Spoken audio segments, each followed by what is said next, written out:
Chapter 2, Secrets of Happiness. Why do we live lives filled with turmoil, desperation, and anxiety? Why are we always pushing ourselves and others?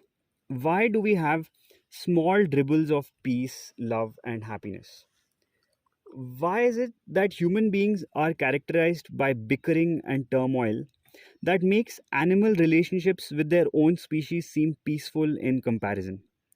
The answer is so simple, but it is sometimes difficult for us to really understand because almost every way that we were taught to work towards happiness only reinforces the feelings and activities that make us unhappy. This is a central point that must be understood. The ways we were taught to be happy can't possibly work. Unless we see this point clearly, we cannot progress to higher consciousness. Here's why. Most of us assume that our desires, backed up by our emotional feelings, are the true guides to doing things that will make us happy. But no one has yet found happiness by using emotional backed desires as guides. Flashes of pleasure, probably yes, but happiness, not really. Our wants and desires are so seductive. They masquerade as needs that must be satisfied so that we can be happy at last. They lead us from one illusion of happiness to another. Some of us tell ourselves, if I can just get to be president of this corporation, I will be happy. But have you ever seen a really happy president? Now, his outside drama may feature beautiful yachts, Cadillacs, Playboy bunnies, but is he really happy inside? Has his ulcer gone away? We constantly tell ourselves such things as, if I could just go back to school and acquire more knowledge, perhaps get a master's degree, then I will be happy. But are people with master's degree or PhDs any happier than the rest of us? It is beautiful to acquire knowledge, but it is misleading to expect it to bring us peace, love, and happiness. We tell ourselves, if I could only find the right person to love, then I would be happy. So we search for someone who our addictions tells us is the right person, and we experience some pleasurable moments. But since we don't know how to love, the relationship gradually deteriorates, and then we decide we didn't have the right person after all. As we grow into higher consciousness, we discover that it is more important to be the right person than to find the right person. We must deeply understand why all of our negative emotions are misleading. Now, the thing is, our negative emotions are simply the result of an extensive pattern of scars and wounds that we have experienced. And these emotional wounds lead us to perceive differences that make us uptight instead of similarities that enable us to understand and love. The present programming of our emotions make us perceive other people and the conditions of the world around us as threats, potentially dangerous to our well being. We then respond with adrenaline, faster heartbeat, increased blood sugar, and other jungle survival responses that prepare us for fight or flight. We are trapped in our ways of perceiving the world around us. But no one or no situation need be felt as an emotional threat or danger.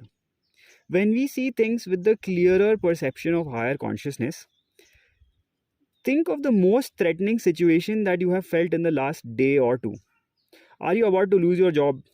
Is the person for whom you feel the most love paying more attention to some other dude? Do you have unpaid bills that you cannot take care of? Do you have a pain in your butt that may be a cancer? Now, these problems either have solutions or they don't. Either you can do something about them here and now, or you can't. If you can do something here and now about it, then do it. Even if it's just a first step, fucking just do it. Now, it saps your energy to be worried or anxious about a problem. Do what you can do, but don't be addicted to the results. Because if you're addicted to the results, you will only create more worry for yourself. Now, if you can't do anything about a problem here and now, then why make yourself uncomfortable and drain your energy by worrying about it? It's fucking stupid. It's part of the here and nowness of your life. That's what it is, here and now. Worry, anxiety, or other unpleasant emotions are absolutely unnecessary and simply lower your insight and effectiveness of your action. You must absolutely convince yourself of the lack of utility of these draining emotions. You must see your unnecessary worrying as depriving you of the flowing effectiveness and joy that you should have in your life. As long as you think that these negative emotions have any function whatsoever, you will retard your growth into higher consciousness. If you do not hassle yourself emotionally when the outside world does not conform with your inside programming, your desires, your expectations, demands, models of how the world should treat you, then you will have so much energy that you will probably sleep 50% less, which is what you were doing in 2019, anyways. You will be joyous and loving and really appreciate each moment of your life, no matter what's happening in the world of people and situations outside of you. Where and how did we get this emotional programming? Almost all of it was acquired in the first few years of life. For example, when we were very young, we had the experience of your parents taking something away from your tiny fingers because they were worried that you might just break it or you might hurt yourself. Now we cried through being painfully pushed around, dominated, and told what to do and controlled when we were babies. We developed our emotionally intense security, sensation, and power programs. Many of our emotion backed programs came from repeated moral directives or statements about how things should be. We developed a self consciousness with robot like emotional responses to protect the survival of this separate self. So we became emotionally programmed to feel that we must have power to control and manipulate people in order to be happy. We eventually became very finely attuned to the actions or vibrations of any person or situation that even remotely threatened our power addictions, our ability to manipulate and control people and things around us. As we reach physical maturity and our biocomputer or brain is able to function more perceptively, we have all the power we need. But our biocomputer, backed up by the full repository of our emotions, is still programmed to compensate for our power deficiency we experienced when we were infants and young children. We now need to learn to flow with the people and things around us. But our power addiction keeps us from loving people because we perceive them as objects that may threaten our power, prestige, or pecking order. If we want to love and be loved, we can't be addicted to power or to anything else. As conscious beings, the only thing we need to find happiness in life is to perceive clearly who we are. We are pure consciousness and not the social roles we are acting out. And exactly what are the real conditions here and now of our lives? How basically simple is our problem? But to achieve this clear perception of ourselves and the world around us takes constant inner work. And this means developing the habit of emotionally accepting whatever is here and now in our lives.